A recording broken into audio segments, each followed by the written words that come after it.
Gazaria Baluakandi doctor Abdul Gaffar school and college কর্তৃক বিশাল নাগরিক সংবর্ধনা অনুষ্ঠিত হয়েছে। বিস্তারিত দেখুন গজারিয়া প্রতিনিধি মাসুদ আহমেদের প্রতিবেদনে। মুন্সিগঞ্জ গজারিয়া উপজেলা মুন্সিগঞ্জ ৩ আসনের সংসদ সদস্য, মুন্সিগঞ্জ পৌরসভার নবনির্বাচিত মেয়র, গজারিয়া উপজেলা পরিষদের নবনির্বাচিত জনপ্রতিনিধিদের ও ২০২৪ সালের এসএসসিতে A+ প্রাপ্তদের গণসংবর্ধনা অনুষ্ঠিত হয়। Baluakandi doctor Abdul Gaffar school and কলেজের ম্যানেজিং কমিটির সভাপতি ও বালুয়াকান্দি ইউনিয়ন পরিষদের চেয়ারম্যান শহীদুজ্জামান জুয়েল সরকারের সভাপতিত্বে সংবর্ধনা অনুষ্ঠানে প্রধান অতিথি হিসেবে উপস্থিত ছিলেন বিচারপতি AFM আব্দুর রহমান। গজারিয়া উপজেলাধীন Baluakandi doctor Abdul Gaffar school and college কর্তৃক অত্র বিদ্যালয়ের মাঠে মুন্সিগঞ্জ ৩ আসনের সংসদ সদস্য হাজী মোহাম্মদ ফয়সাল বিপ্লব, মুন্সিগঞ্জ পৌরসভার নবনির্বাচিত মেয়র চৌধুরী ফাহরি আফরিন, গজারিয়া উপজেলা পরিষদের নবনির্বাচিত chairman Mansur Ahmed Khan Jinnah, vice chairman Saiful Islam Montu ও মহিলা ভাইস চেয়ারম্যান মিনা আক্তার মিনুকে নাগরিক সংবর্ধনা দেওয়া হয়। সংবর্ধনা প্রদান শেষে মঞ্চে মনোজ্ঞ সাংস্কৃতিক অনুষ্ঠান অনুষ্ঠিত হয়।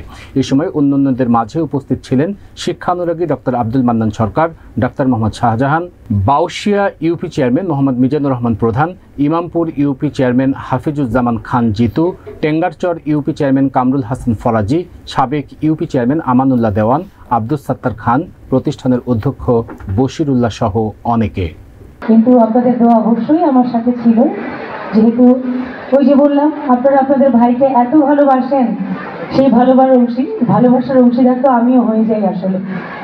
তো সেভাবে আমাকেও আপনারা দোয়া করেছেন এবং আমি আল্লাহ তাআলা মেয়র বানিয়েছে, দোয়া করবেন। আমি এবং আপনাদের ভালোবাসার মানুষ আমার শ্রদ্ধেয় স্বামী হাজী মোহাম্মদ ফয়সাল বিপ্লব যেন আপনাদের পাশে থেকে আপনাদের সবসময় সেবা করে যেতে পারি। বিগত দিনে যেভাবে আমরা করে এসেছি, এখন করে যাচ্ছি, আগামী দিনেও আল্লাহ তাআলা যেন ঠিক এভাবেই আমাদেরকে আপনাদের সঙ্গে করে নিয়ে যান, দিয়ে যেতে পারি।